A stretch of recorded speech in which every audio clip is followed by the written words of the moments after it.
Hello everyone, welcome to Jyotsna study zone. Friends, आप सब कैसे हैं? आई होप कि आप सब अच्छे ही होंगे। तो जैसा कि आप सभी को पता है कि हम अपनी प्रैक्टिस सेट की सीरीज़ को सॉल्व कर रहे हैं और इस कड़ी में हम लोगों ने प्रैक्टिस सेट 4 तक सॉल्व कर लिया है।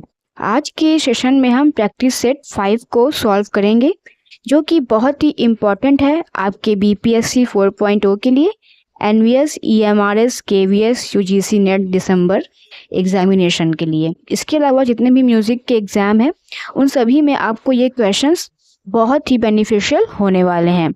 तो आज के वीडियो को आप पूरा देखना ना भूलें और इसे अपने दोस्तों में ज़रूर शेयर करें, जिससे कि वो भी इस क्लास का बेनिफिट ले सकें। तो चलिए हम स्टार्ट करते हैं अपने आज के सेशन को। और अगर अभी तक आपने मेरे चैनल को सब्सक्राइब नहीं किया हुआ है तो प्लीज़ चैनल को सब्सक्राइब कर लीजिए और बेल आइकन को प्रेस कर लीजिए, जिससे कि इस चैनल पर आने वाली सभी इन्फॉर्मेशंस, वीडियोस सबसे पहले आपको मिले। इसके साथ ही साथ आप मेरे टेलीग्राम चैनल, व्हाट्सएप चैनल और इंस्टाग्राम चैनल पर भी मुझे फॉलो कर सकते हैं। तो चलिए बिना टाइम वेस्ट किए हम स्टार्ट करते हैं अपने आज के सेशन को और देखते हैं प्रैक्टिस सेट 5। तो जैसा कि आप सभी जानते हैं कि लास्ट प्रैक्टिस सेट में हम लोगों ने 60 क्वेश्चन तक सॉल्व कर लिया था। आज हम उसी के आगे क्वेश्चन नंबर 61 से स्टार्ट करेंगे। तो आज का हमारा पहला क्वेश्चन है, एक ही समय में जब एक से अधिक मेलोडी को मिला दिया जाता है, ठीक है, यहाँ मिला दिया जाता है, तो वह क्या बन जाता है? Counter point harmony, syncopation, Slur या स्टैकेटो। जब एक ही समय में एक से अधिक मेलोडी को मिला दिया जाता है तो वह काउंटर पॉइंट हार्मनी बन जाता है। इस क्वेश्चन का राइट आंसर ऑप्शन ए हो जाएगा, काउंटर पॉइंट हार्मनी। फ्रेंड्स, ये जो क्वेश्चन है ये हाई लेवल की क्वेश्चन है, इसलिए मैं आपके लिए ये स्पेशल प्रैक्टिस सेट चला रही हूँ कि इसमें हम हर तरह के क्वेश्चंस को सॉल्व करेंगे, जो कि आपके एग्जाम में कहीं ना कहीं आपको ज़रूर से ये देखने को मिलेंगे।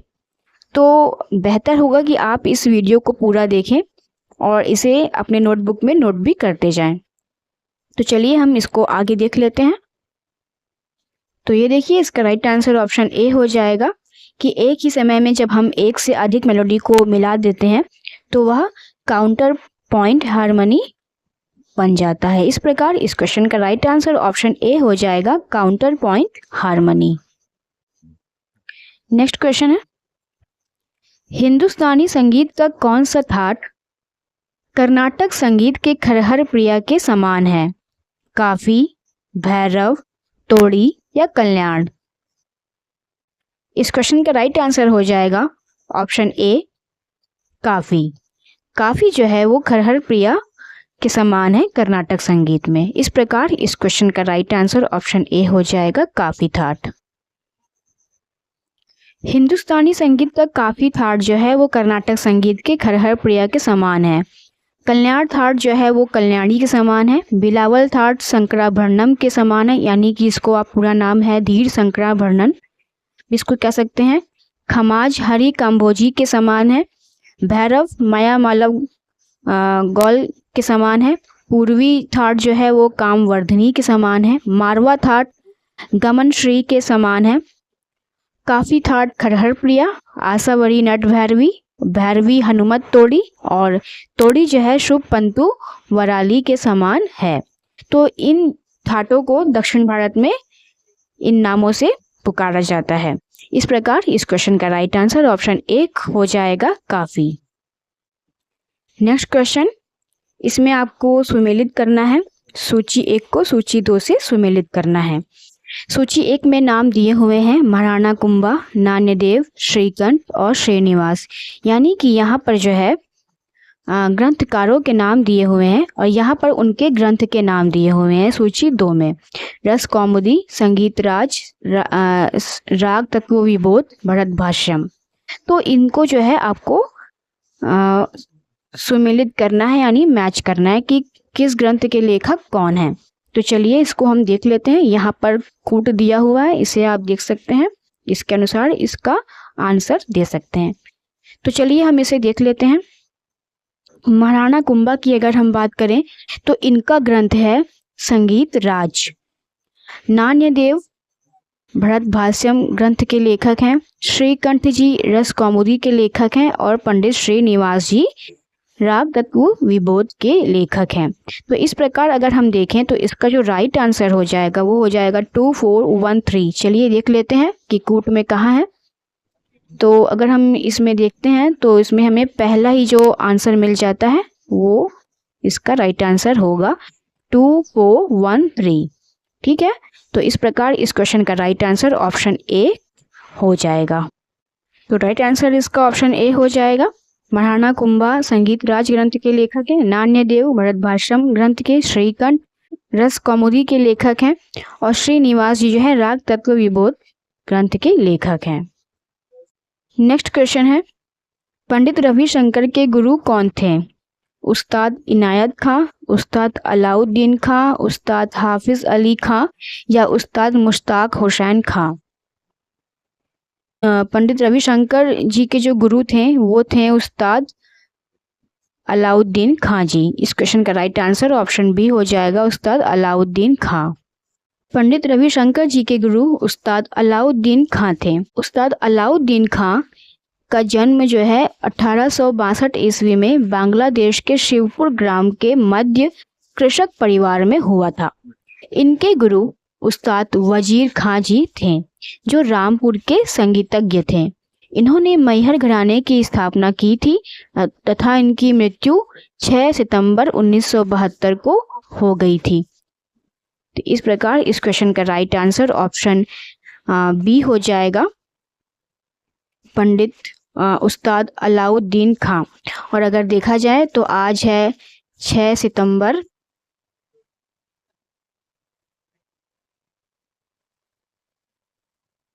इनकी मृत्यु का दिन है आज ही दिन। तो आज हम ज्योत्सना स्टडी जोन की तरफ से इन्हें श्रद्धांजलि अर्पित करते हैं और इन्हें शत शत नमन करते हैं।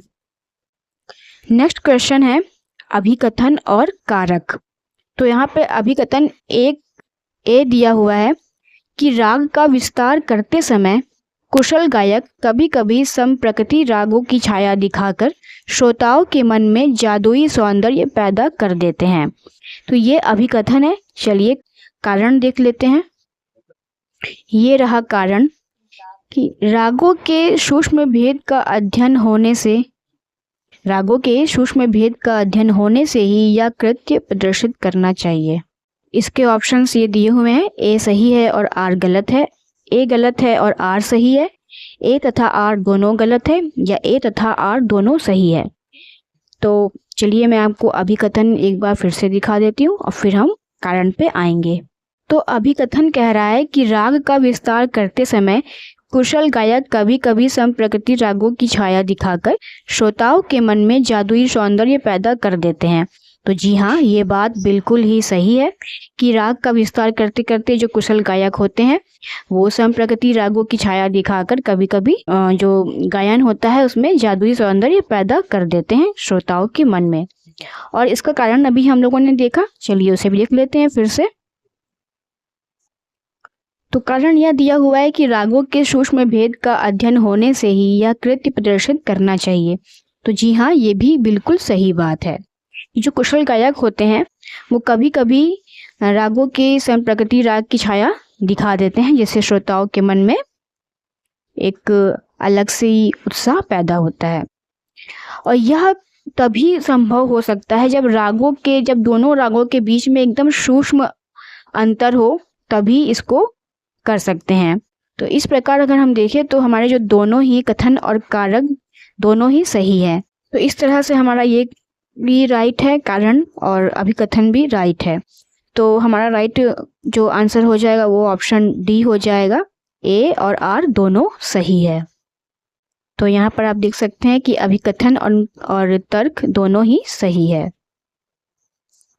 नेक्स्ट क्वेश्चन है, किस राग में अधिकतर गायक वादक आरोह में पंचम का प्रयोग नहीं करते हैं? ललित राग में, मालकौंस में, तोड़ी में या बिलास खानी तोड़ी में? तो जिस राग में अधिकतर गायक वादक आरोह में पंचम का प्रयोग नहीं करते वह राग है तोड़ी राग। इस क्वेश्चन का राइट आंसर ऑप्शन सी हो जाएगा, तोड़ी। तोड़ी राग में गायक और वादक आरोह में पंचम स्वर का प्रयोग नहीं करते हैं। तोड़ी राग अपने थाट का आश्रय राग होता है। इसकी जाति संपूर्ण होती है व वादी स्वर जो है कोमल धैवत और संवादी कोमल गंधार होता है। इसके न्यास के स्वर की अगर हम बात करें तो इसके न्यास का स्वर होता है कोमल ग और कोमल धा। इसके गायन का समय दिन का दूसरा प्रहर होता है और इसका संप्रकृति राग होता है गुर्जरी तोड़ी। तो इस प्रकार इस क्वेश्चन का राइट आंसर ऑप्शन सी हो जाएगा तोड़ी। नेक्स्ट क्वेश्चन है, स्टाफ नोटेशन में एक सेमीटोन ऊंचा लिखने के लिए किस चिन्ह का प्रयोग किया जाता है? फ्लैट का, शार्प का, नेचुरल का या डबल शार्प का? स्टाफ नोटेशन में एक सेमीटोन ऊंचा लिखने के लिए हम जिस चिन्ह का प्रयोग करते हैं वह है डबल शार्प। ठीक है, तो इस क्वेश्चन का राइट आंसर ऑप्शन डी हो जाएगा डबल शार्प। स्टाफ नोटेशन में एक सेमीटोन ऊंचा लिखने के लिए डबल शार्प चिन्ह का प्रयोग किया जाता है। डबल शार्प का चिन्ह इस तरह होता है। इसको अगर आप 2 बार अप्लाई करेंगे तो ये डबल शार्प हो जाएगा। अगर आप वेस्टर्न म्यूज़िक के बारे में डिटेल में जानना चाहते हैं तो इस पर मैंने एक सेपरेट वीडियो बनाई हुई है। उसको कई पार्ट में मैंने समझाया हुआ है और इस पर एक पूरा क्वेश्चन मैंने कराया हुआ है, तो उसको आप देख सकते हैं। वहाँ पर मैंने हर पॉइंट को कवर किया हुआ है। अगर आप वो वीडियोस को देख लेंगे आपको जो वेस्टर्न म्यूज़िक के क्वेश्चंस हैं वो सॉल्व करने में आसानी हो जाएगी। तो उसका मैं जो लिंक है मैं डिस्क्रिप्शन बॉक्स में दे दूँगी, आप उसे वहाँ जाकर देख सकते हैं। चलिए हम नेक्स्ट क्वेश्चन पे चलते हैं। इस क्वेश्चन का राइट आंसर ऑप्शन डी हो जाएगा डबल शार्प। नेक्स्ट क्वेश्चन है, स्टाफ नोटेशन का कौन सा चिन्ह भारतीय संगीत में एक मात्रा के समान है? ब्रीव, मिनिम, क्रोचेट या क्वेवर? स्टाफ नोटेशन का जो क्रोचेट है वो भारतीय संगीत में एक मात्रा के समान है। इस क्वेश्चन का राइट आंसर ऑप्शन सी हो जाएगा क्रोचेट। स्टाफ नोटेशन का क्रोचेट चिन्ह जो है वो भारतीय संगीत में एक मात्रा के समान है। यहाँ पर पूरा चार्ट दिया हुआ है, इसे आप देख सकते हैं कि यहाँ पर स्वर चिन्ह दिया हुआ है, यहाँ पाश्चात्य नाम क्या है स्वर का और उसकी मात्रा क्या है पाश्चात्य में और उसकी भारतीय मात्रा क्या है। तो ये जो चिन्ह आप देख रहे हैं ये चिन्ह है ब्रीव का, इसे ब्रीव नोट कहते हैं। इसका पाश्चात्य नाम ब्रीव नोट, इसकी पाश्चात्य में मात्रा 2 है और भारतीय मात्रा 8 है। उस तरह से सेमी ब्रीव नोट की अगर चिन्ह की बात करें तो वो इस प्रकार से होता है। इसकी पाश्चात्य मात्रा 1 है और भारतीय मात्रा 4 है। मिनिम की 1/2 है पाश्चात्य मात्रा और भारतीय मात्रा 2 हो जाती है। क्रोचेट की हो जाती है 1/4 एंड भारतीय मात्रा 1 हो जाती है। वहीं अगर हम क्वेवर की बात करें तो 1/8 हो जाता है और भारतीय मात्रा 1/2 हो जाता है। सेमी क्वेवर नोट की 1/16 एंड भारतीय मात्रा 1/4 हो जाएगी। डेमी सेमी क्वेवर नोट की जो पाश्चात्य मात्रा है वो 1/32 यानी 1/32 और भारतीय मात्रा 1/8। हेमी डेमी सेमी क्वेवर नोट की 1/64 एंड 1/16 मात्रा हो जाएगी। इसके स्वर चिन्ह यहाँ पर दिए हुए हैं, आप देख सकते हैं और ये सारे नाम दिए हुए हैं। आई होप कि आपको ये क्वेश्चन अच्छे से समझ में आ गया होगा। इसके बारे में और डिटेल समझने के लिए आप वेस्टर्न म्यूज़िक के वीडियो को देख लीजिए, मैं उसका लिंक डिस्क्रिप्शन बॉक्स में दे रही हूँ। अब वहाँ से इन सारी चीज़ों को डिटेल में समझ सकते हैं। चलिए हम आगे चलते हैं। नेक्स्ट क्वेश्चन है, जाफर खानी बाज किससे संबंधित है? तबला से, पखावज से, मृदंग से या सितार से? तो जाफर खानी बाज जो है वो सितार से संबंधित है। इस क्वेश्चन का राइट आंसर ऑप्शन डी हो जाएगा सितार। जाफर खानी बाज सितार वाद्य से संबंधित है। इस घराने के प्रवर्तक जो है अब्दुल हलीम जफर खां जी को माना जाता है। तो इस प्रकार इस क्वेश्चन का राइट आंसर ऑप्शन डी हो जाएगा सितार वाद्य। नेक्स्ट क्वेश्चन, प्राचीन ग्रंथकारों के अनुसार सप्ततंत्री व नवतंत्री वीणाओं को किस नाम से जाना जाता था? चित्रा व विपंची वीणा, मार्गी व सरस्वती वीणा, मत्त कोकिला व चित्रा वीणा, मार्गी व विपंची वीणा। प्राचीन ग्रंथकारों के अनुसार सप्ततंत्री व नवतंत्री वीणाओं को जो है चित्रा व विपंची वीणा के नाम से जाना जाता था। इस प्रकार इस क्वेश्चन का राइट आंसर ऑप्शन ए हो जाएगा, चित्रा और Vipanchi veena. Option A is the right answer. प्राचीन ग्रंथकारों ने सप्ततंत्री व नवतंत्री वीणा को चित्रा वीणा, विपंची वीणा के नाम से जाना जाता है। विपंची वीणा में 9 तार होते हैं और वीणा के सप्ततंत्री प्रकार को चित्रा वीणा कहा जाता है। तो इस प्रकार इसका राइट आंसर ऑप्शन ए हो जाएगा, चित्रा वीणा व विपंची वीणा। नेक्स्ट क्वेश्चन है, मध्यम को अविलोपी स्वर किसने कहा है? मतंग मुनि जी ने, भरत मुनि जी ने, शारंगदेव जी ने या अहोबल जी ने? फ्रेंड्स, आपको ये क्वेश्चंस कैसे लग रहे हैं हमें कमेंट में ज़रूर से बताइएगा। आपको ये सीरीज़ कैसी लग रही है, और अगर कुछ मिस्टेक भी हो रही हो तो उसे भी आप ज़रूर से कमेंट बॉक्स में मेंशन कीजिएगा। उसको मैं नेक्स्ट वीडियो में ज़रूर से क्लियर करने की कोशिश करूँगी। फ्रेंड्स, मैं देखती हूँ कि मैं तो आपके लिए ये वीडियोस बना देती हूँ, क्लासेस करवा रही हूँ, लेकिन आप लोग इसमें दिलचस्पी नहीं ले रहे हैं। ऐसा क्यों? क्या आपको ये कंटेंट पसंद नहीं आ रहा है? अगर पसंद नहीं आ रहा है तो प्लीज़ आप कमेंट बॉक्स में मुझे ज़रूर से बताइए, जिससे कि मुझे समझ में आए कि आपको क्या चीज़ें चाहिए, आपको किस चीज़ की किस एग्ज़ाम के लिए ज़रूरत है। वैसे तो मैं आप सभी का ध्यान रखते हुए ही मैंने इस सीरीज़ को स्टार्ट किया हुआ है, जो कि प्रैक्टिस सेट चल रही है। ये सारे एग्ज़ाम्स के लिए ही बहुत ही बेनिफिशियल है, और आप खुद भी देख रहे होंगे कि इसमें आपको हर तरीके का प्रश्न देखने को मिल रहा होगा। कठिन प्रश्न भी आपको इसमें मिल रहा है और सरल प्रश्न भी देखने को मिल रहा है। तो ये जो क्वेश्चंस चल रहे हैं ये सारी परीक्षाओं के लिए इम्पोर्टेंट है। अगर इसे आप अभी महत्व नहीं देंगे तो हो सकता है कि आगे आपको परेशानी हो जाए। तो इसलिए बेहतर है कि अभी से आप अपनी प्रैक्टिस को कंटिन्यू करते रहिए, कि जिससे कि जब एग्ज़ाम आ जाए तब आप लोग बिल्कुल तैयार रहें एग्ज़ाम को क्रैक करने के लिए। तो मैं इसी को ध्यान में रख के मैंने ये सीरीज़ चलाई है, वो भी एग्ज़ाम्स से पहले चला दी है। मुझे नहीं पता अभी कि KVS का एग्ज़ाम कब होगा, EMRS का कब होगा, या BPSC का कब होगा, मुझे नहीं पता। लेकिन मुझे ये पता है कि ये एग्ज़ाम्स अभी आने वाले समय में होंगे ज़रूर। इसके फॉर्म्स भी आपको बहुत जल्द ही देखने को मिलेंगे। तो इसी आशा के साथ मैंने ये प्रैक्टिस सेट शुरू किया हुआ है आप लोगों के बेनिफिट के लिए। और हाँ, मैं कभी कभी रेगुलर क्लासेस नहीं कर पाती हूँ। उसकी वजह है क्योंकि इस समय मैं बहुत ही बिज़ी चल रही हूँ, जिसकी वजह से मैं आपको रेगुलर क्लासेस नहीं दे पा रही हूँ। पर मैं जब भी आपको कोई कंटेंट प्रोवाइड करती हूँ तो उसमें आपको कुछ ना कुछ नॉलेज ज़रूर ही मिलती है। मेरा मकसद ये नहीं होता है कि मैं आपको कुछ भी परोस दूँ वीडियो के नाम पे या फिर क्लास के नाम पे। मेरा ऐसा सोचना बिल्कुल भी नहीं होता है। मैं चाहती हूँ कि आपको भले ही कम वीडियोस मैं दे पाऊँ, क्लास करा पाऊँ, लेकिन मैं जो भी कराऊँ वो आपके लिए बहुत ही बेनिफिशियल रहे। और यही सोच के मैंने इस प्रैक्टिस सेट सीरीज़ को स्टार्ट किया हुआ है। आई होप कि आप लोगों को पसंद आ रही होगी। तो प्लीज़ आप लोग इसे ज़्यादा से ज़्यादा देखें और इसे अपने दोस्तों में शेयर करें, जिससे कि वो भी इसका बेनिफिट ले सकें। तो हमें ज़रूर से बताइएगा कि आपको ये जो क्लासेस चल रही हैं वो कैसी लग रही हैं, प्लीज़। तो हम इस क्वेश्चन के बारे में बात कर लेते हैं कि मध्यम स्वर को अविलोपी स्वर किसने कहा है। मध्यम स्वर को अविलोपी स्वर कहा है भरत मुनि जी ने। इस क्वेश्चन का राइट आंसर ऑप्शन बी हो जाएगा, भरत मुनि जी। मध्यम स्वर को अविलोपी स्वर भरत जी ने कहा है। भरत जी ने नाट्यशास्त्र की रचना 200 ईसा पूर्व से 400 ईसा पूर्व में की थी।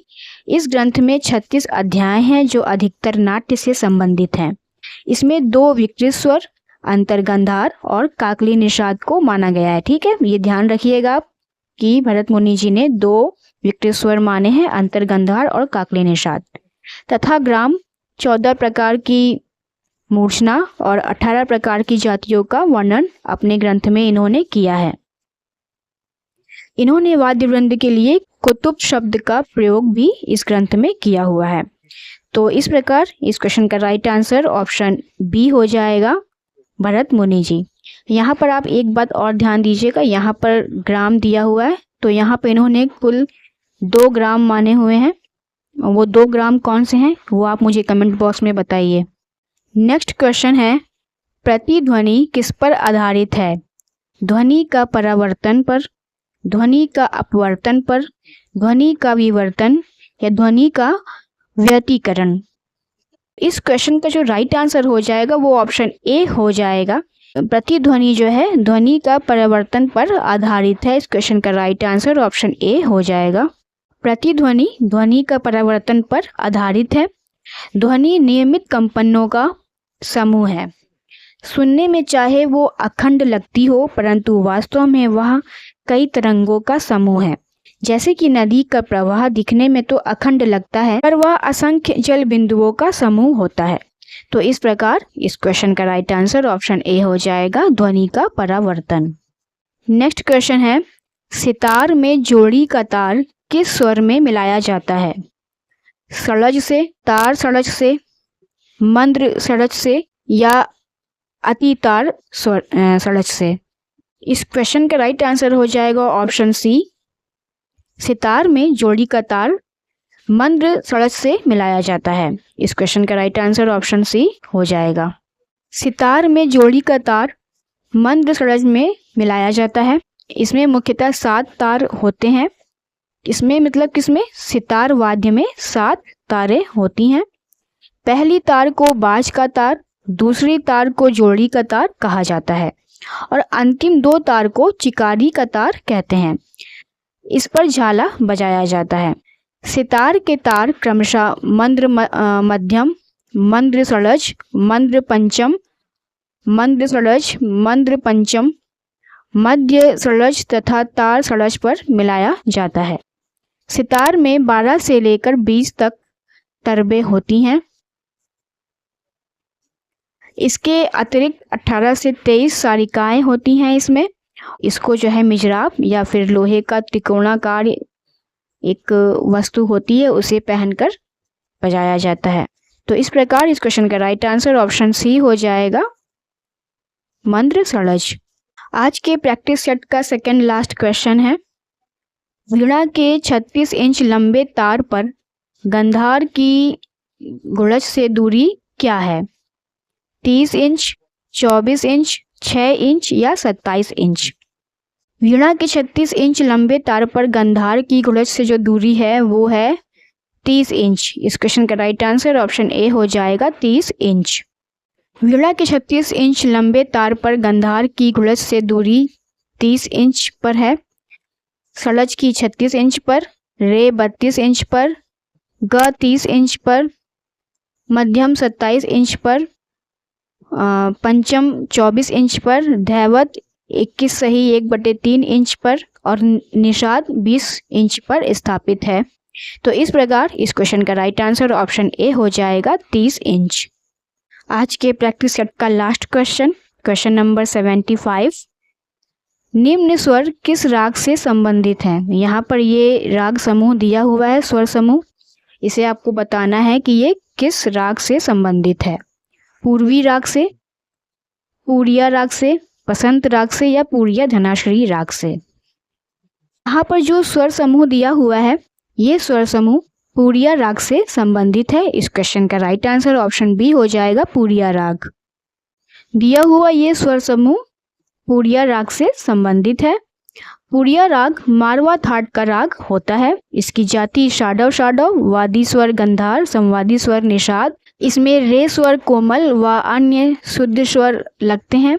इसमें पा स्वर वर्जित होता है। इसके न्यास के स्वर होते हैं गंधार और निषाद। इसके गायन का समय होता है सायंकाल और संप्रकृति राग होती है इसकी मारवा सोहनी। तो इस प्रकार इस क्वेश्चन का राइट आंसर ऑप्शन बी हो जाएगा, पूरिया। तो फ्रेंड्स, ये थे आज के प्रैक्टिस सेट के क्वेश्चंस।